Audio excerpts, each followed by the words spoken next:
Six here again. Just want to go over the back real quick. All my tail lights do work. The car's not on right now, but third brake light does have an issue. I will go into that probably later. Anyway, I just want to go into the hatch real quick. Explain to you what my findings were when I first got this car. By the way, any third gen Camaro owner will know this. The rear hatch supports will actually leak over time. They will get stressed out. These are the replacements. These were supplied by Hawks Motorsports. Like I said, when I replaced them, the rear hatch comes up very easily. The problem is that my rear hatch motor and latch does not want to hold the rear hatch down, mostly because it's just too far down. So that new hatch motor is on the way. But anyway, with all third gen owners, by the way, this is how a hatch, once you unlock the hatch, I do not have the automatic switch in the inside, but I do have the keyhole for the back like any other third gen. But watch what happens when I unbungee this back.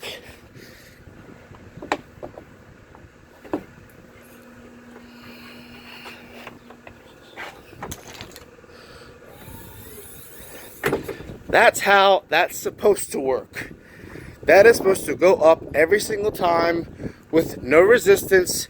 It's supposed to just go up, okay? It's supposed to stay up. I will push that back down and I will show you.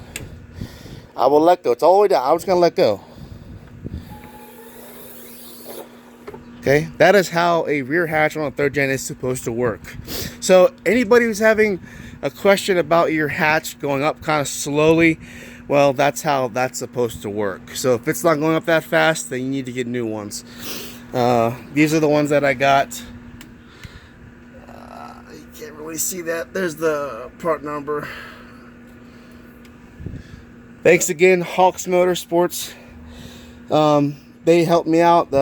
Talked to a guy named Tyler. He's the son of the owner. Great guy. Check out Hawks Motorsports on YouTube, please. Here we go with the rear hatch motor. This thing is really old. It needs I'm not even gonna bother with the rebuild. Just get rid of the motor, get rid of the housing, the gear. The guides are fucked up. I don't know if you guys can see this, but inside there, you see that piece of white right there? That little piece right there? That's supposed to be on the guides, not there. That side seems to be okay. But yeah, that has a broken guide on this side. So this motor is stuck. Okay, it does not want to come up. Okay, it's seized. So I'm gonna get it replaced. Not the whole assembly, just a new motor. Comes with the new plastic housing, the new gearing that goes into it. It also comes with new guides, and the guides go in those crevices right there. They are a special type of guide. They're a lot stronger than the plastic ones that came from the factory. So actually, this will be a big upgrade. Actually, by the way, anybody who has a third gen Camaro, please do yourself a favor. It's a fucking sports car, guys. And these seats, there's no leg room between the back seats and the front seats, okay? There's no leg room. The only people who are going to sit in the back of a third gen Camaro, or really any kind of Camaro except for maybe the first gens and maybe the second gen Camaros, just get rid of the back seat. I'm going to pull mine out. I have actually already pulled the rear plastic pieces off, and I've actually got rid of the spare and the jack assembly and all that stuff. That's out of the car. When I pulled that out, I couldn't believe how much that weighed. That stuff's just tucked there. A lot of people don't even know that there's even a spare in the back of a third gen Camaro. But anyway, it's there. You just you pull this main piece off right here. That's behind this, right in front of this motor assembly. Then you pull the side piece off, which is it's there somewhere. Anyway, you pull the side piece off, and the spare tire's in there. I got the spare hidden away right now. Anyway, quick little overview of the back of the car. This is what I found in the car. Oh, by the way, whoever owned this car before me had some kind of stereo hooked up to the back of this car. Okay, these are not factory wires. These are stereo wires. It's really dirty back here, but anyway, you can see I got all these stereo wires back here. I'm going to be gutting this interior, at least for the back half of it. Trying to get rid of all these stereo wires. I do not want these wires in my car. As a matter of fact, the radio doesn't even work, so I'm not even worried about the radio. This is a American muscle car. I'm not really worried about radio. Actually, I'm going to be getting rid of the AC. The air conditioning doesn't work anyway in this car, so I have an AC delete kit coming from Hawks Motorsports. I'm going to be doing that. This car, I think it's got some tint on. I'm not too sure, but this peels off. I'll show you on the inside. I believe this is window tint. I mean, this stuff is peeling off. I believe this is window tint. So I'm going to actually get all this shit taken off. I do not need this on the car.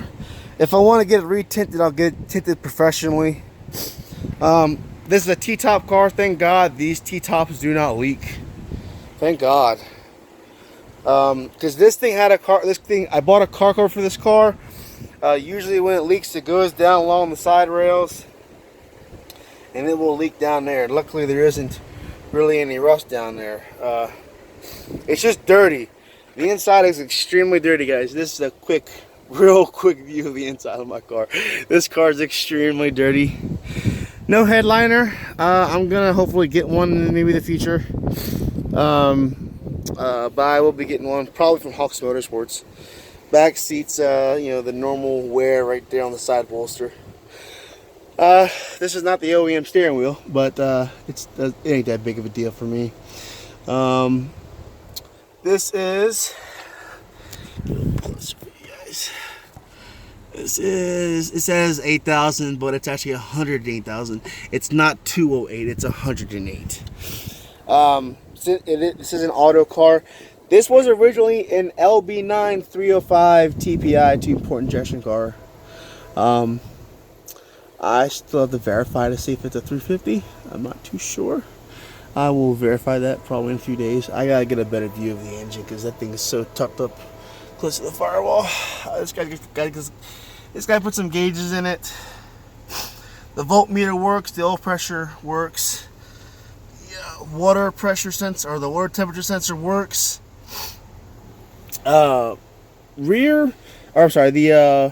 power windows do work. Only when the car is really running. That's mostly just due to voltage loss.